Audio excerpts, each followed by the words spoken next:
Good morning and welcome to the very first video lesson of our Python course. It's awesome to have you here. Whether you are someone who has dabbled in coding before, or you are just starting out with zero background in programming, computer science, or artificial intelligence. Maybe you heard about all these ChatGPT things and how they can help you write code, and you thought, hey, maybe I should learn the basics of coding while also exploring this AI angle. If so, you are in the right place. Today, I want to give you a friendly, down-to-earth introduction to what programming really is, what Python looks like, why coding might take some time to master, and how large language models, like ChatGPT, can help speed up your learning process. First off, you might be wondering, what is programming exactly? Some people imagine it as sitting at a computer, typing weird symbols and commands until you magically create the next Facebook. But really, programming is just a way of giving instructions to a computer so it can do things for you. Imagine the computer is an extremely literal person who only understands a very precise form of language. If you say, make me some coffee, the computer will be clueless because that's just plain English and general. Instead, you want to say something super specific, like boil 250 milliliters of water at 90 degrees Celsius, grind 15 grams of coffee beans, take a filter and put the powdered coffee in it, pour water over grounds for 30 seconds, and so on. Then, you can break down the first step into multiple atomic steps, such as getting the pitcher, placing it under the faucet, turning the water on, waiting 10 seconds, or until the water reaches 250 milliliters, turning the water off, etc. With the simple example, you can see that tasks can be divided into multiple smaller tasks, and that you can aggregate multiple tasks into a single larger task and abstract away the tiny details. These principles are two core building blocks of programming. Programming is basically about breaking down tasks step by step in a language the computer understands, so that you get the results you want. Now, one reason programming might feel overwhelming at first is that computers can do a huge range of tasks. One moment you are asking the computer to just display "Hello World," and the next you might want it to analyze a gigantic dataset or build an entire website. But don't worry, you'll learn all of this in small steps. In general, you'll see a pattern. Identify the problem, like I want a greeting message, plan a solution, like okay, it needs to print a line of text to the screen, write some code, maybe just a few lines, test it, and then refine it if there's a bug or if you decide to do anything fancier. This is the programming cycle. Plan, code, test, refine, and you see it repeat all the time from the first hello world to displaying the final website. Programming languages are the tools we use to communicate with the computer. You've probably heard of languages like Python, Java, C++, JavaScript, etc. They all do the same fundamental thing. Let you tell the computer what to do, just with slightly different flavors and syntaxes. Syntax is the set of rules you have to follow so the computer doesn't get confused. If you mess up the syntax, the computer complains in the form of error messages. It's kind of like if you tried to speak Spanish but mixed in random bits of French grammar. People might look at you like, what are you even saying? Computers are the same, except they complain a lot faster and more bluntly. No worries though, the more you practice, the more naturally these rules will come to you, just like regular languages. We'll be focusing on Python in this course because it's usually considered one of the friendliest languages for beginners and most supported in the AI community. Python code often reads almost like English, which is part of its charm. For example, if you want to display the famous greeting "Hello World" on the screen, the Python code is literally just print "Hello World." That's one line. If you run it, you'll see "Hello World" pop up. It's simple, yet it shows you the entire process in miniature. You wrote an instruction, fed it to Python, Python understood it, and it displayed your message. Now you might be asking, if Python is so straightforward, why does it still take time to learn it? The truth is, while the basic stuff like print is super easy, Python also has variables, lists, dictionaries, functions, loops, conditionals, classes, modules, and a whole bunch of other features. You won't become an expert overnight. Just like you can't learn all the ins and outs of Spanish or French or any new languages in a single day. You need to dive deep into it and practice. On top of that, programming is about thinking like a problem solver. You learn to break big problems down, consider different ways to approach them, test out solutions, handle errors, and keep improving. That's a skill you develop over time. So don't be discouraged if at first your code throws you a lot of error messages or if you don't fully grasp how to structure a program.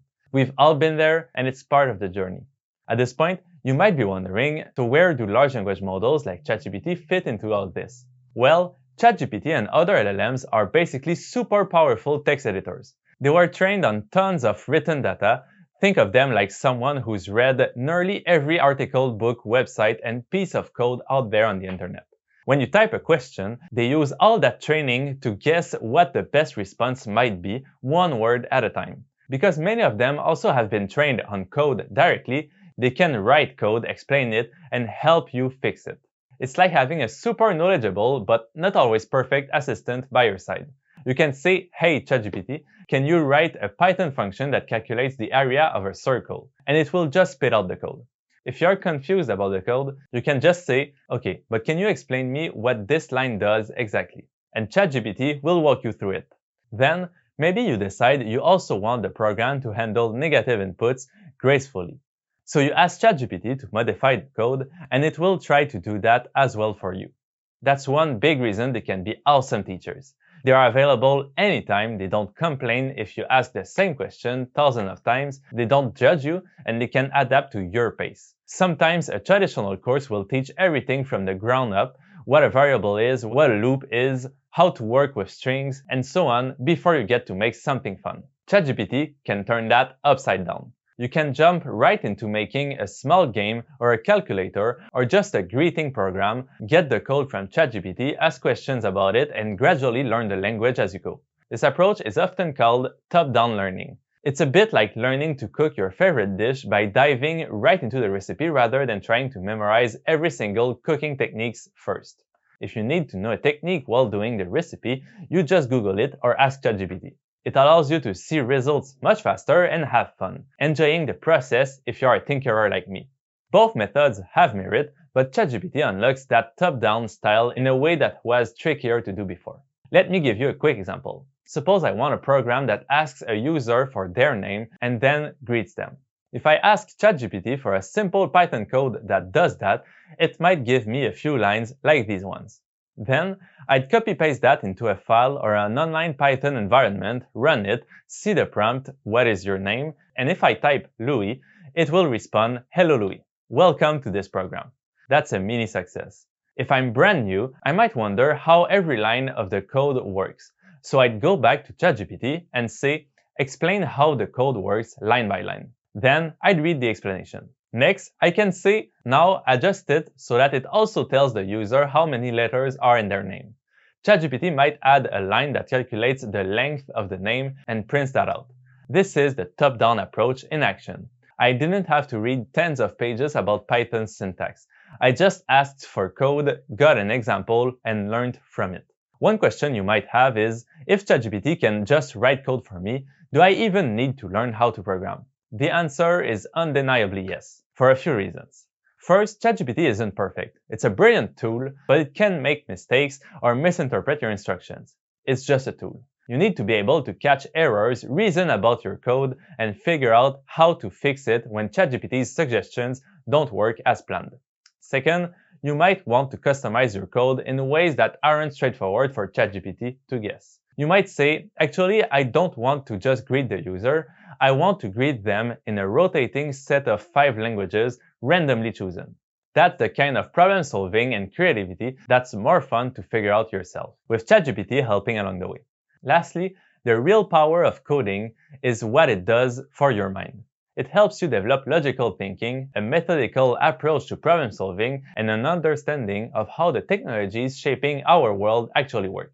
It's one thing to talk about AI and coding, it's another thing entirely to know what's going on under the hood. That's why the best approach, in my opinion, is to see ChatGPT as your personal tutor rather than a magical code generator. Yes, it can generate code, but you should also ask it to explain how the code works. You can experiment with variations, read the error messages that come up, learn from them, and in general, treat the AI as an interactive learning partner.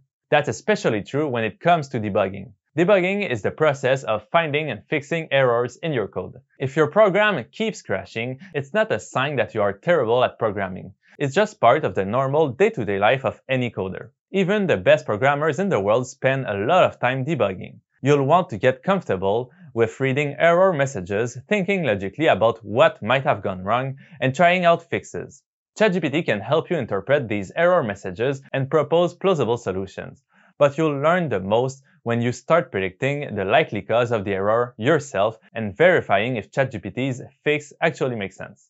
Now, aside from just typing out instructions to ChatGPT in a browser, there's another way to get code suggestions from AI. Modern IDEs are integrated development environments. An IDE is basically a specialized interface that helps you write and run your code, offering features like syntax highlighting, where your code is colored in a way that's easier to read, debugging tools, and project organization. Many IDEs now offer AI-assisted code completion. That means, as you're typing, the IDE is looking at your partial line of code and going, "Oh, I bet you want to type something like the print instruction next," and it pops that suggestion in automatically. This can be a huge productivity boost, especially once you become a bit more comfortable with coding and can interpret the suggestions the AI is making. But again, you need at least a basic understanding of coding so you can tell if the suggestion is sensible. If you rely on it blindly, you might accept code that doesn't do what you want. If you ever watch a more experienced coder work, you'll notice that half of the job is thinking about what the code should do, planning the logic, figuring out how one piece interacts with another, and so on. Actually, typing the code is only a small fraction of the job. That's why tools like ChatGPT or other code completion engines can be so powerful. They speed up the mechanical side of coding, letting you focus on the creative and logical side. But it's crucial to realize that you are still the one steering the ship. Of course, large language models aren't perfect. Sometimes they generate code that looks plausible but has hidden flaws, or they might interpret your question incorrectly. They also don't know anything that wasn't in their training data. So if you ask for code that deals with very recent libraries or frameworks, you might find them missing some context, or straight up inventing things. And from a security standpoint, you have to be careful if your code or data is sensitive. Don't share your passwords or your client's personal data in a prompt to a public AI. Also, keep in mind the AI's training data might include code that has licensing issues or questionable practices. So always double check anything that's mission critical or that you plan to use in a professional context. Still, these drawbacks shouldn't scare you away from using LLMs as you learn. Just like any tools, you have to learn its strengths and weaknesses. It's still pretty mind-blowing how fast you can generate prototypes, get quick explanations, or discover a new approach to a problem by interacting with the AI. The top-down approach becomes much more feasible and fun when you have an AI tutor right there to guide you. If you tried that approach back in the day, you'd have to rely on a big manual and you'd be stuck combing through hundreds of web pages, hoping to find the exact explanation that matched your scenario. Now you can just say, explain this error, now fix the code, now add this functionality, and watch it adapt. Another cool thing is that if you do want to eventually focus on the basics in a more systematic way, the bottom-up approach, you can still use AI for that. You can ask it, teach me about variables, or explain what a loop is in Python with 3 examples. It will happily walk you through it. I constantly ask it questions about new topics I learn about myself, so you have the freedom to jump between top-down exploration and bottom-up fundamentals whenever you want. This is great because everyone's learning style is different. Some people prefer to see a finished product first, then dissect it. Others like to understand every detail from the ground up. You can do both in whatever order suits you. To wrap up, programming is this fascinating blend of creativity, logic, and problem-solving skills. Python is an excellent starting point because its syntax is simpler to read and it's super popular in fields like web development, scientific computing, data analysis, automation, and AI. Large language models like ChatGPT and the AI code completion in IDEs have transformed how we learn and practice programming. You are no longer stuck reading a giant textbook cover to cover to get started, even though it can sometimes be interesting, fun, and definitely worthwhile. Still, you now have an alternative. You can build, explore, and tinker from day one, asking the AI for help whenever you hit a roadblock. Just keep in mind these new tools aren't flawless and can mess up. Always practice debugging, verifying, refining, and most importantly, understanding your code. Over time, you'll develop a solid mental model of how software works, making you more independent and more confident as you build your own projects. That's basically our game plan for this Introduction to Python for AI course. We'll encourage you to dive right in, have fun creating small programs and projects, and use ChatGPT or whatever LLM you prefer as your coding sidekick. The upcoming lessons will walk you through the fundamental concepts you need: how to store data in variables, how to loop over things, how to handle conditional logic, how to build bigger programs by organizing code into functions and modules, and so on. Meanwhile, you can keep asking the AI to explain what you don't understand.